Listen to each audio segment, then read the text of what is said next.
Good afternoon, Atlanta Music Project, young musicians and friends. I'm Averill, and I'm happy to welcome you to another edition of AMP Online Masterclasses, sponsored by the Chestnut Family Foundation. This class is how to apply clarinet fundamentals to your music, and this class is taught by Enrique Salcedo. I invite you to participate by playing along at home and by answering questions in the chat. If you'd like, you can also have your video shown to demonstrate a concept as we go through the class. Also, if you don't already, please get your instrument out so that you can play along. So let's get started. And I got you. And Mr. Ricky, were there some other materials that the students would need? Really just clarinets, paper, pencils, mirror is good. Like a face mirror or like a full body mirror would be great. Just so you can see your embouchure. And we're gonna do a lot of finger work. So it'd be good to have a mirror. All right, all right. Yeah. So all of our participants, let's just make sure that as many of those things that you have, you gather them as quickly as possible. So Mr. Ricky, did you want to start out doing a recap of last week? Yeah, that'd be great. And as Averill said, if you want to volunteer and play, I know there are a lot of auditions coming up for youth orchestras. You can just type in, you want to play an orchestral excerpt, like a little tiny excerpt of your solo or an orchestra piece, that'd be great. We could be working on, because we're going to talk a lot about phrasing towards the end. So that'd be really, really good for you. We will know who wants to participate because you all just use the raise your hand feature, and then we'll know to come to you and bring you up on the share screen. And Mr. Ricky will make it known to you when it's the time to share. Yeah. Okay. Perfect. All right. So a little recap on last week, part one. We really dived into fundamentals and the intricacies of like the inside of your mouth, breathing and all of that. So I want to do that really quickly so we can get into the music. So first we're going to start off with breathing. Obviously we did a little exercise last week where we inhaled for 4 deep breaths and then we tried to exhale all of the air we have in our lungs through our teeth. I call it the snake exercise. And another way you could do it is maybe lift your feet up off the ground a little bit, and that will also engage your diaphragm. So before we get started, from home, you can do this with me. So we're gonna take 4 slow beats, deep breaths inside, and just remember a couple things to keep this relaxed, shoulders, keep the throat open, everything very, very relaxed here. And the only thing that's really being engaged is the diaphragm, ab muscles, whatever you want to, just the lower abdomen area.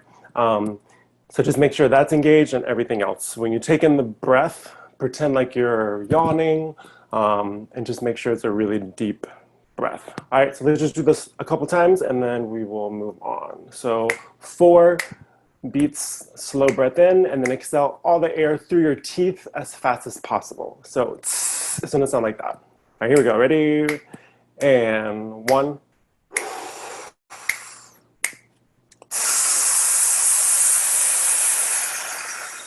And while you do this, exhale all of it out and really fill your air, your diaphragm working, and make sure you don't hunch over. This stays relaxed and your posture remains the way it's supposed to.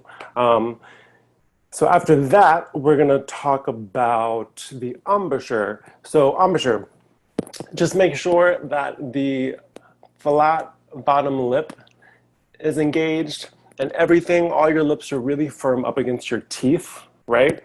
So the outer exterior, you wanna kind of say ooh, but making sure that your lips are firm up against your teeth. And just the cushy part, kind of up against your bottom lip, and then your teeth on the mouthpiece, and then wrap it around like a drawstring. And you say ooh, and just make sure everything's firm and it's towards wrapping around the mouthpiece. You never want to smile, so never think of tight, just think of firm lips up against your teeth, wrapping around the mouthpiece. And you're saying ooh with your corners, right? And then the inside of your mouth is, your tongue is in the E position. So the inside is E and the outside is O. Ooh.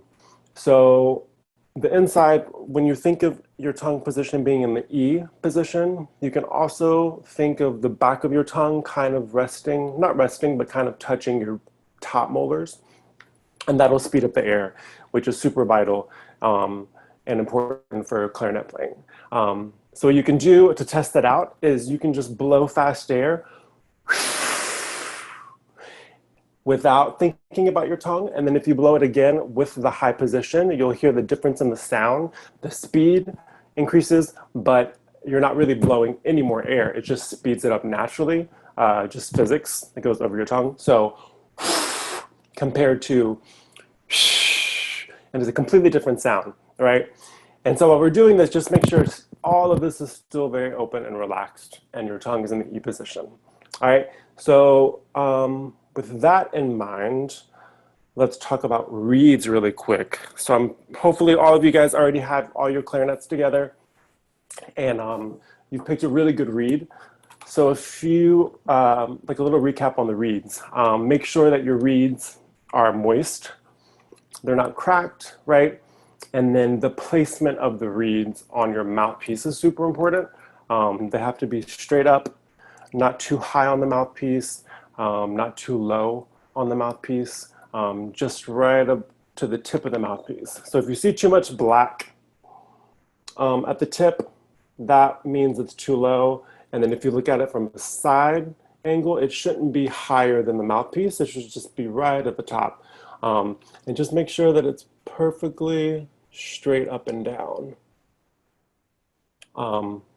Because the reed is what makes the sound. So if the reed isn't on perfectly, then you're probably not going to sound the best you can. So yeah, and just make sure they're moist. And when you look at it from this angle, that they're perfectly straight.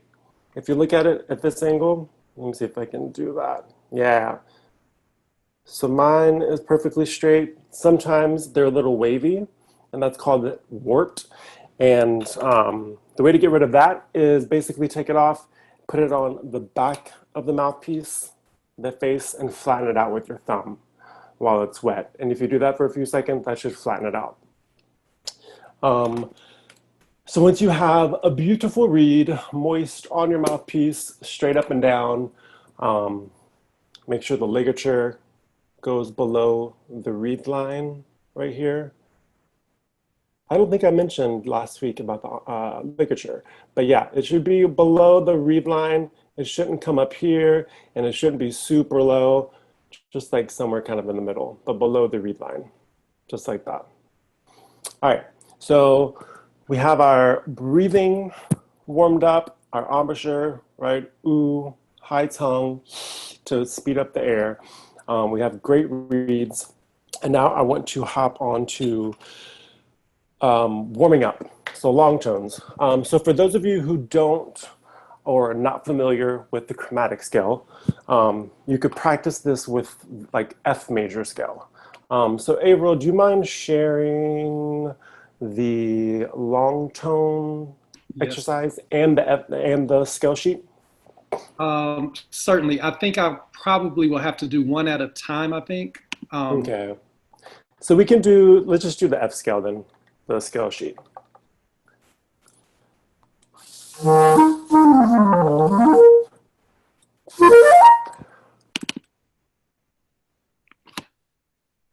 Yeah, beautiful.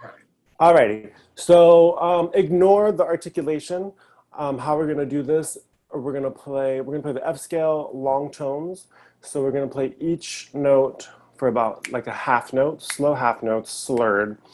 And first we're just going to listen for is smoothness of the fingers. Make sure everything's engaged, everything we just talked about, our fast air, our embouchure, right? Flat chin, lips firm up against your teeth. And then as soon as you start the note, make sure that the air is super, super fast. And we'll discuss this a little bit after we play it one time. So this time I want just everyone at home to play along with me.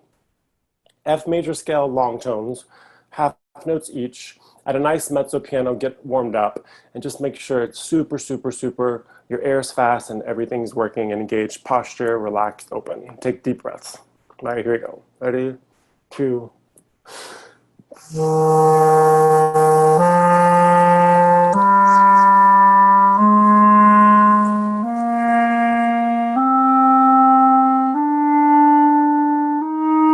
Come right down.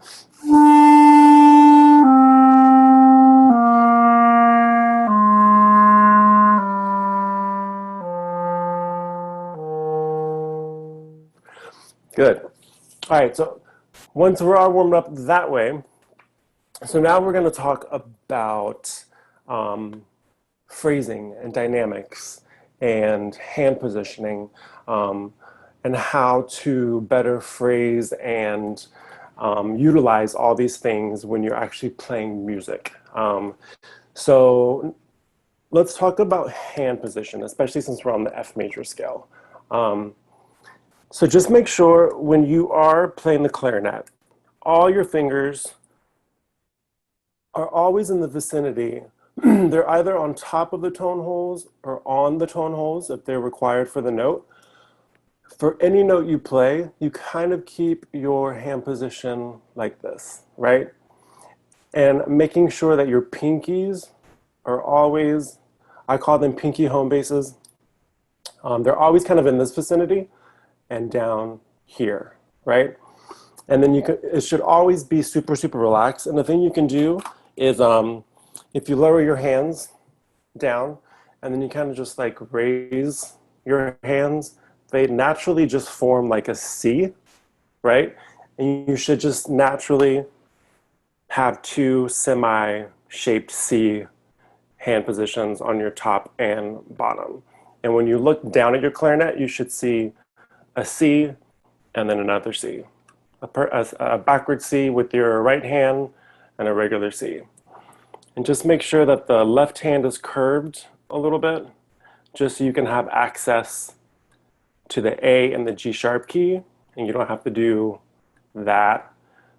So no straight fingers, you should always be kind of curved. And then the bottom, right? I mean, I have kind of long fingers, but just as long as they're curved, nothing like that, no straight, right? Because we want to be able to like move them smoothly and lightly.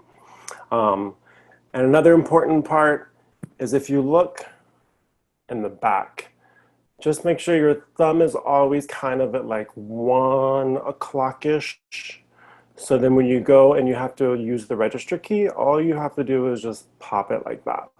Just the very bottom. So no moving, no this. You don't want to like go straight like that. A lot of kids and students go straight up and down. So if they're like 1 o'clock, you just have to roll to keep this tone hole covered while you're have the register key down. And then thumb rest usually lies between the beginning of your nail and then the little joint, right? And then that should form like the perfect C for that hand. All right, and this should just feel supernatural, bent, right? So no straight fingers, and that's the main thing. So whatever, let me just demonstrate. When I'm playing,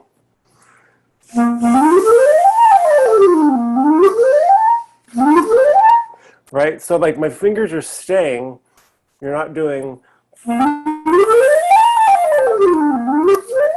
right? Like I'm not doing anything crazy.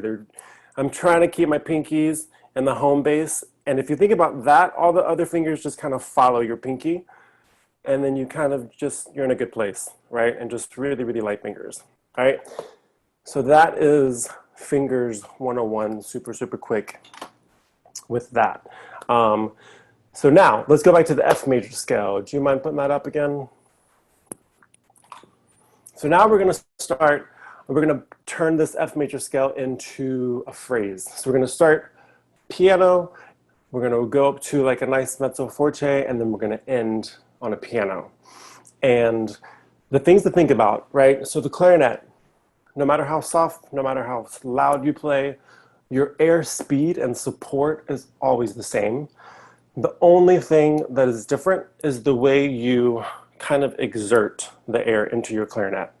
And you kind of want to think about it like I'm sure you've heard about the whole, water hose thumb analogy with your articulation.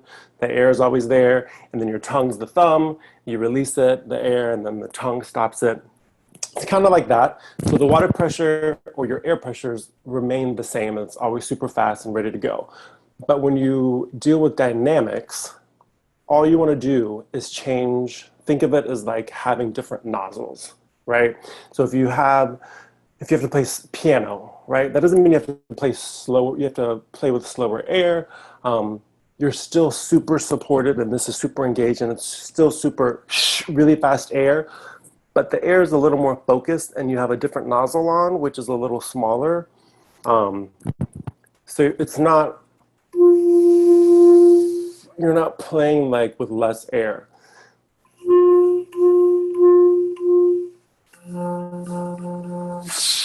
Like it's still fast air, but it's the way you distribute it into the clarinet. And the louder you get, obviously the nozzle grows and you can blow more into the clarinet. But the air is always supported and it's super, super fast. So as soon as you play the first note of the F scale, just make sure that you have that initial ping, that initial spin, no matter how soft you play it. And for beginners, intermediate, it may be good to have a tuner if you have it nearby. If not, that's fine. But just make sure that you don't get too sharp when you play soft. Because that's another thing you kind of do is you tend to tighten up when you try to play super, super soft. And you kind of want to think the opposite. Keep this open, and it's just as long as you're supporting and that air is fast, you'll be fine. So we're going to start the F scale at like let's say a mezzo piano, and then we're going to go up to the middle F, thumb F, to a nice mezzo forte, and then come back down. And then at the last note, when we end it, we're going to taper the note, right? So we're playing this as a phrase. And when you play a phrase and you end a phrase, you taper the notes. You never want to chop them off. And when you taper the note, the air really never stops, right? You're still like supporting and the air is still fast. So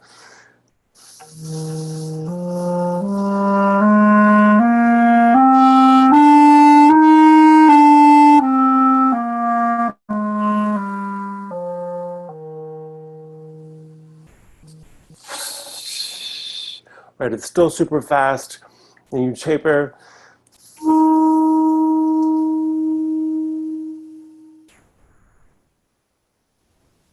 And the cool thing about clarinet is it's probably the instrument that can play the softest. And you'll discover this when we have a lot of volunteers come on and play. We can play the softest. We're kind of like the most voice-like instrument. As long as our air is fast, we can play super, super, super soft, as long as we know how to distribute and use our different nozzles. So if you want to try that one time at home really quick before we get our first volunteer, that would be great. Mr. Averill, do we have anyone? And then at home, you can kind of practice the F major scale really quick. In a phrase like, and make sure you taper the last note.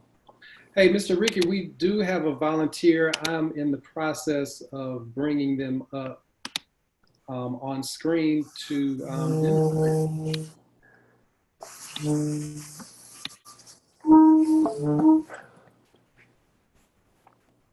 All right, so let's see. All right, so we have Sierra is going to demonstrate. We're going to take her off of mute. I'm not sure if everyone in the audience can see her, but Mr. Ricky, you should be able to see Sierra, right? I do not see her. Yes, I do see her. Yep. Perfect. Perfect. All right. So, Mr. Ricky, are you ready for Sierra to play through? Yeah, like could you share her music so everybody can see what she's playing, the Capricious Imp? Oh, okay. I thought she was playing the scale. I sure can.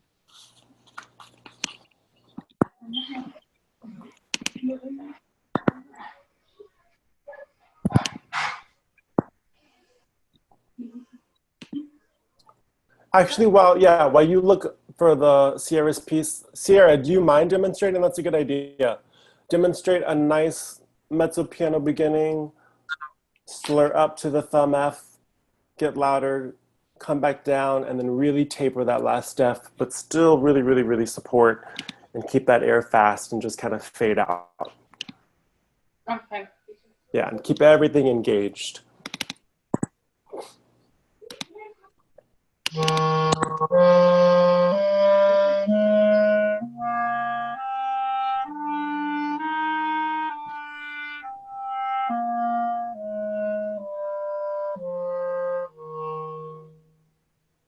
Good. Beautiful sound.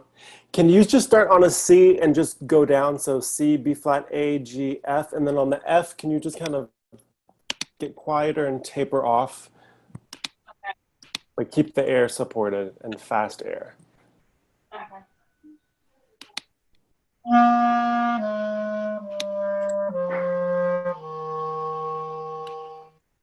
Beautiful. Yeah, that was nice. Good, good. All right. So let's see. So Sierra, you can play, how about we just play the moderato up to the waltz? Okay. So hopefully everybody else in the audience can see and think about. So now we're listening for phrasing, the beginning of notes, the end of notes. Make sure nothing gets cut off, and we kind of carry this line through each phrase with our air. All right, begin when ready, Sierra. All right.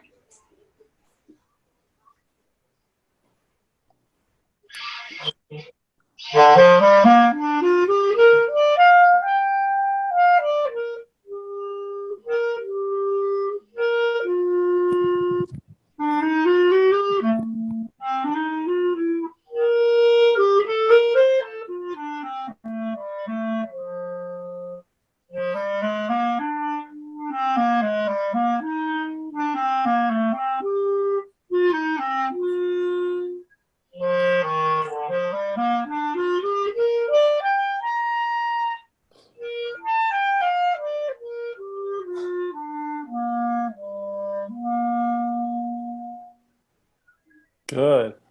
Nice. Good job. All right. So yeah, I want to focus on, oh, we lost the music. Coming back, coming back. I want to focus on the the third line, because you played that really beautifully, and I want to kind of talk about that. So the third line, where it goes.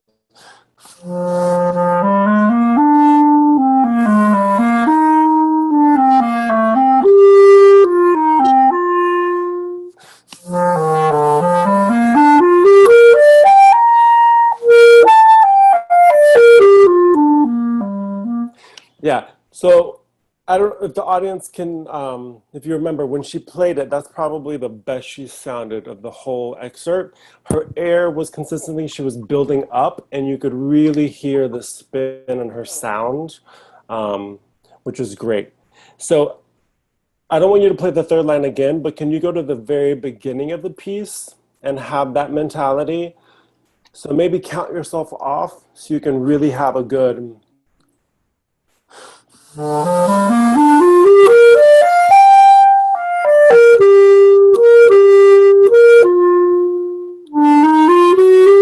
And just get that air going right from the get-go, just like in the third line.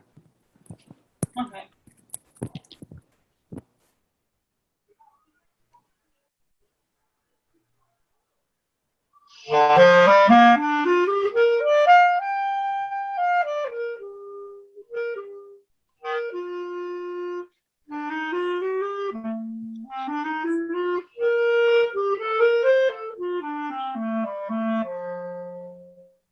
Good, good.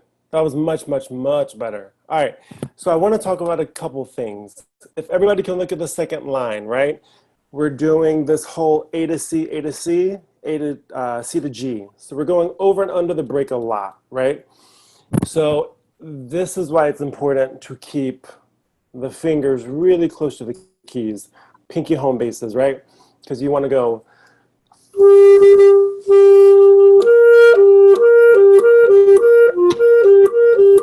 Right, you don't want anything,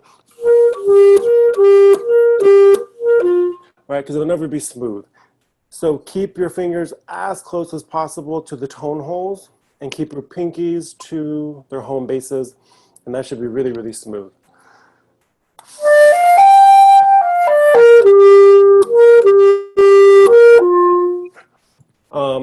So yeah, so can you just play from the beginning and play through the second line and think about keeping your fingers right above their keys and think about the fast air as well. And make sure your angle is out a little bit. Okay, you want me? Go through that break. Yeah, so just start from the beginning and then I'll stop you somewhere in the second line. Okay.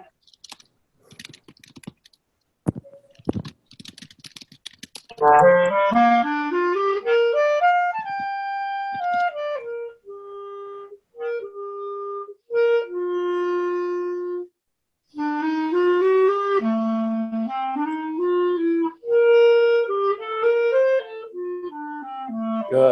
Thank you. Thank you. Thank you. Thank you. All right. So can everybody look at the second line, last measure? Second line, last measure, that F sharp. So this is kind of off topic, but it's coming. The F sharp is precedes F natural, right? So make sure that the F, whenever you see an F natural followed by an F sharp, you always want to use the alternate F sharp, the chromatic F sharp. And that'll kind of just smooth things out, especially when you are slurring. You never want to go F, F sharp. That kind of is not the smartest thing to do. So, all right, so can you, last thing, can you just play, start at the second line on that E, and then go to that open G in the third measure of the second line. And think about air, angle, and fingers. Okay.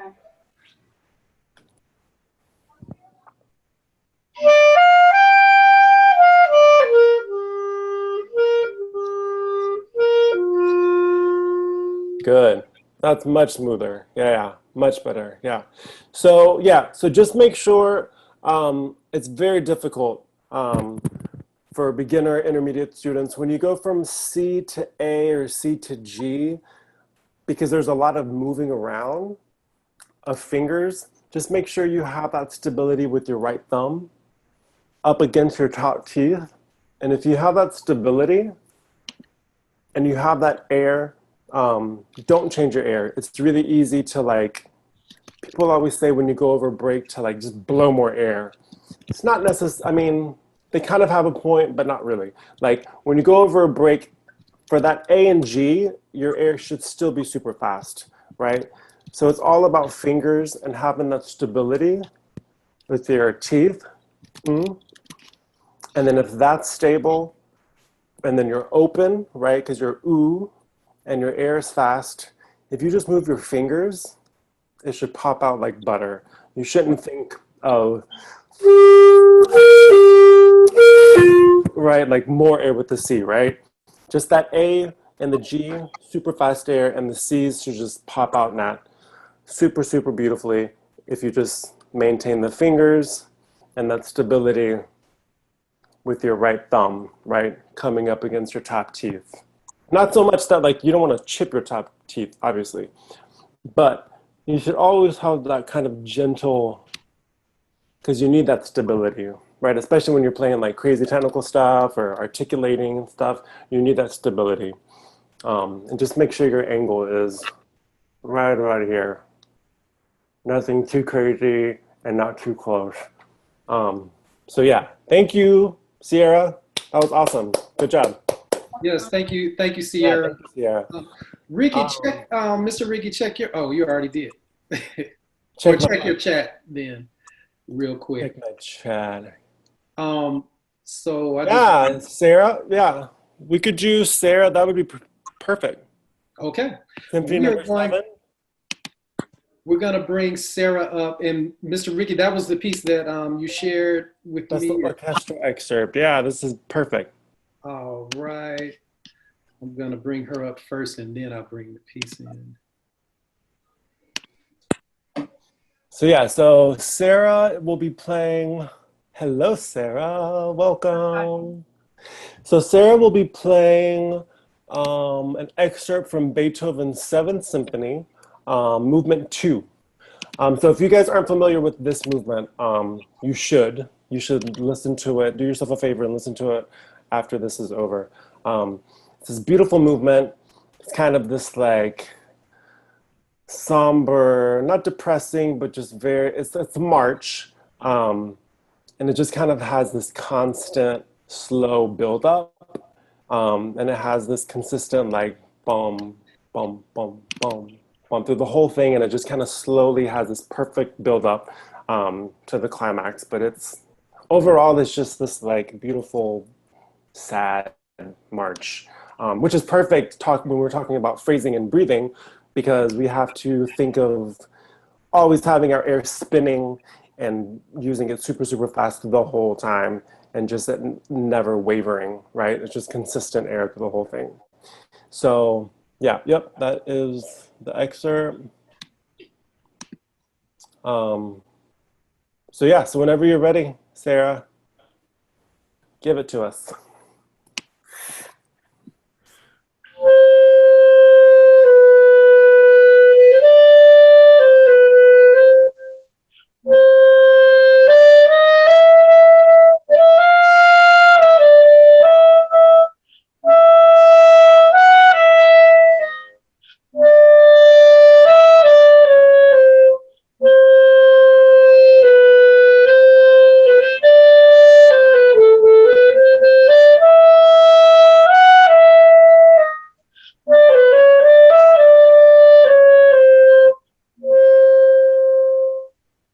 Good. Yes.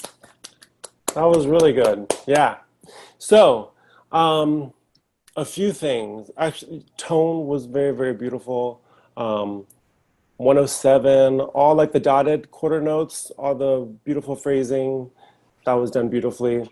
So what's actually different about this excerpt are these grace notes. So obviously, 90% of the time, I wouldn't want to say that, but grace notes, you think of they're like embellishments and you play them before the beat. But for this actual excerpt, they're actually played on the beat, which she did perfectly. And then rhythm-wise, right? The triplets up against the eighth notes, you really have to differentiate that. So start again, and can you really take advantage of that piano dolce in the beginning? And so this is a perfect example of when you start a note. I know teachers have told you, start the note with your tongue, place the tongue on the reed and then start the note. Like, I get that. But if you think of it as tongue number one, you get bogged down by your tongue. And then the beginning of notes usually start to sound kind of like just very like reedy and not like gentle. And sometimes you do want that, sometimes. But for this piece, think about starting the note with your embouchure, your air, and your embouchure. And then the tongue just kind of like surfs on your air, right? So the beginning.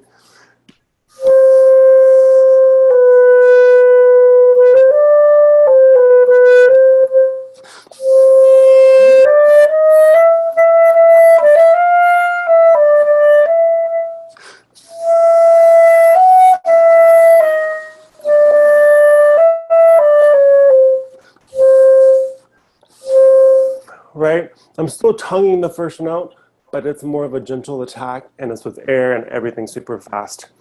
So try it one more time and just kind of get really loosey-goosey and beautiful and milk it and more gentle.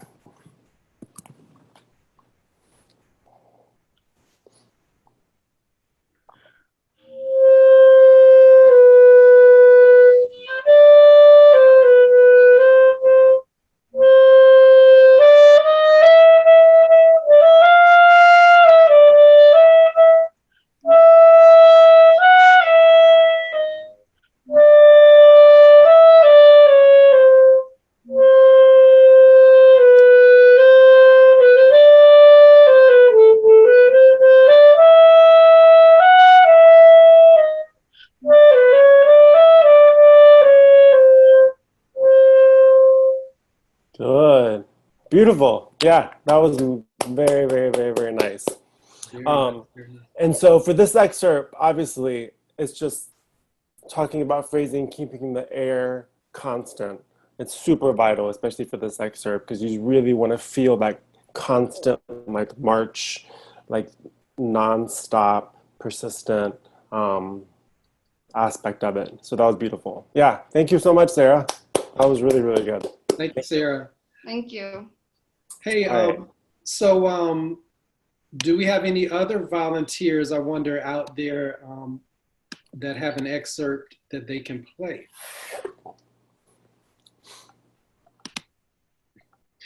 And Mr. Ricky, you may know, you may have some students out there that you know are working on some pieces that you may want to bring in. Yeah, I don't know exactly who's out there, but don't be afraid. You know, volunteer, play a little excerpt from your solo. I know, what about Shari? I know she's playing fantasy pieces. Yeah, so we can do that. Okay, I think Shari is here. I'm going to bring her up.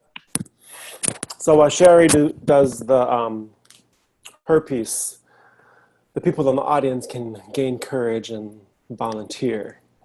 I would love to Yeah, yeah, hear. and remember, this is for your benefit. So I know Yeah, you may be nervous to perform, but it will benefit you. This is for you. So especially like I know there are a lot of auditions coming up the next 2 weeks, virtual auditions for like youth orchestras and summer camps, and it's always good to play for, you know, a bigger audience. And especially in this situation, like, yes, there's a bigger audience, but you're really only playing for two people because you can't really see anybody else. And it's always good just to play through whatever you have to play for your audition as like a little mock audition. So, exactly. yes, fantasy piece. So Shari will be playing Fantasy Piece, Fantasy Stück by Robert Schumann. And Shari, thank you so much for sharing with us. Hi, Shari. Thank you so much. Alrighty. So, yeah, you can just start whenever you're ready.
Beautiful. Thank you. Yes. Thank you so much. Yeah, so that was really, really nice. Can we scroll up to the top? So yeah, what I noticed in the very beginning, the beginning of your phrase and your first note, and then that D in the second line first measure, it was beautifully tapered. That was very, very, very nice. And I like the tempo you're taking. And I can hear you are blowing through each phrase. And the first two lines were beautiful, and the dynamics were great. But since if you see the little hairpins and like just certain notes, and the hairpins are really, really small, could you, the next time you play this, can you exaggerate all of those hairpins? And then the first two lines were great. And then when you get to the third line, right, we start off pianissimo, because we're building up third line, fourth line, we're building up to that high D, which by the way was really, really, really nice. And that's hard to do, to go from a D to the high D. And it's all about keeping your air super fast, and all you do is just move your fingers, right? If everything's working, your air is fast, and you keep open here and your tongue's in the right position, that D should pop out like butter. And that was really, really, really nice. So try it again. And then the only thing musically that I would want to hear is the build up a little more. First two lines were beautiful. And then just more of a, like starting in the third line.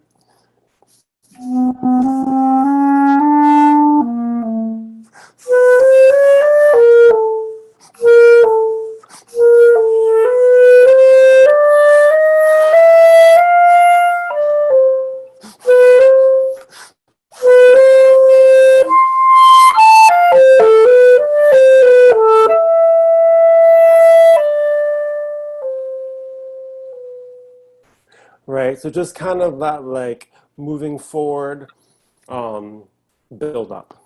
So I would like for you to play the whole thing one more time. Can you just play the first phrase first though? So start from the beginning and stop at the first measure, second line. And then when you get to that, if you look at the fourth measure, the whole note, can we really exaggerate that? Just because we're holding out a whole note, and that's not really fun. But if you use the dynamics, it brings it out, right? So really exaggerate that swell and then come back down. And then this is the perfect example, last measure, first line, fingers, right? So we're going, so this is, yeah. So the second, look at the second to last measure, first line, the G whole note. So G, and then we go to F sharp, A sharp, which is B flat. So we go F sharp, B flat, and then B natural, and then we have that leap to the G. So it's super important to keep the air fast, everything engaged, and your fingers to be super, super smooth. So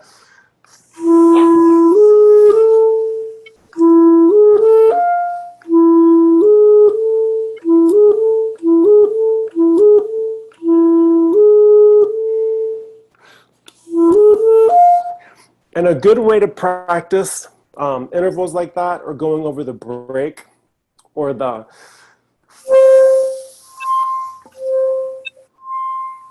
if you practice it at a softer dynamic, but make sure you're still blowing fast air and you're supporting and you're just using that different nozzle where you're just putting in more focus, a smaller stream, but it's still supported. If you practice these intervals at a softer dynamic, that will help a lot. And then that'll kind of like expose what's wrong. Like if you can't do it, there's probably a finger issue, or your tongue's not high enough, so your air's not fast enough. So just really try to play those at a really small dynamic. So in this measure, super important, finger position, right? Because if it's not there, your hand position, it's not going to be smooth, and it's going to be clunky, and we don't want that. All right, so with all that in mind, exaggerate dynamics, keep that support, taper the ends of phrases, which you were doing, and then give me that build up in the third line, fourth line, and just keep everything open, angle out, and sing, right? All right, whenever you're ready.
Good. Good. That was much better. That was much more dramatic. The dynamics were great. Um, the phrasing, the tapers of the ends of phrases were great. I only noticed the third line, that B. You did such a beautiful crescendo from that.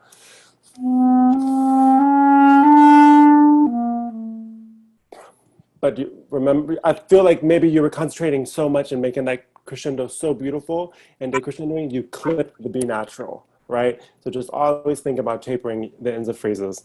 But that was beautiful. Lovely dynamics and all of that. Thank you so much. Sorry. Yeah, that was awesome. Shari, that was some really nice playing. And if you check in the chat, somebody else commented on your playing as well. And we appreciate everyone that has participated virtually on the masterclass.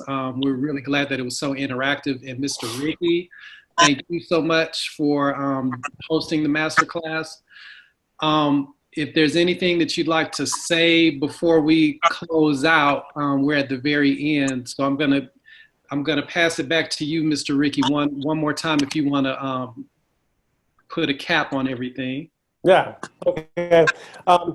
Yeah. So basically, okay. So we play the clarinet, and the clarinet is like the most voice-like instrument. So whenever you're playing, I know we're all playing wind instruments, but we should always think of phrasing like singers do, right? We have to sing through our instruments.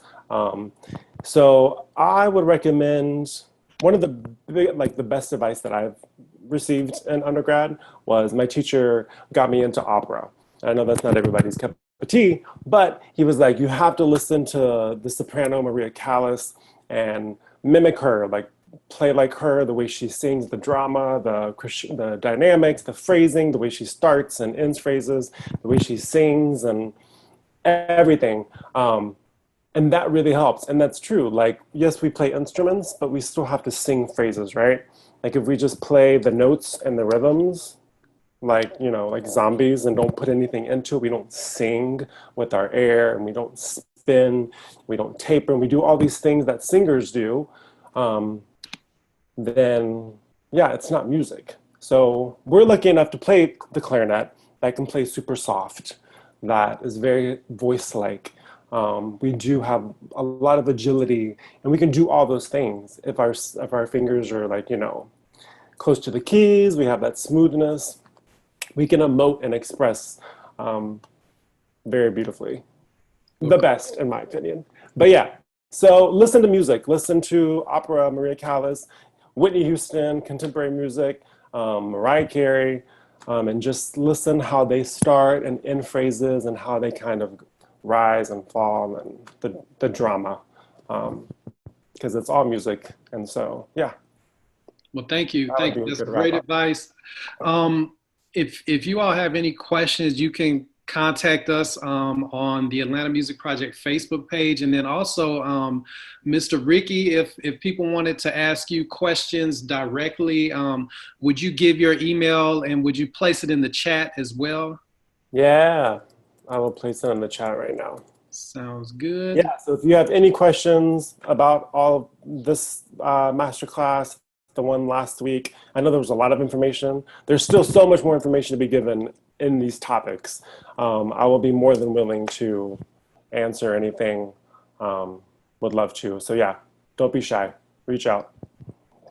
Let's make sure that made it to, okay. I've got it. I'm going to make sure all the attendees get it as well. So Mr. Ricky's email address is in the chat, and this will conclude our masterclass. And I'll leave it up for a second in case anyone needs to take the email address down. But once again, thank you all, everyone, for tuning in, and thank you, Mr. Ricky. And we hope that you all have a wonderful day. And tune into our next masterclass at 5 o'clock, actually. All right. Have a wonderful day, everyone. Yes, thanks.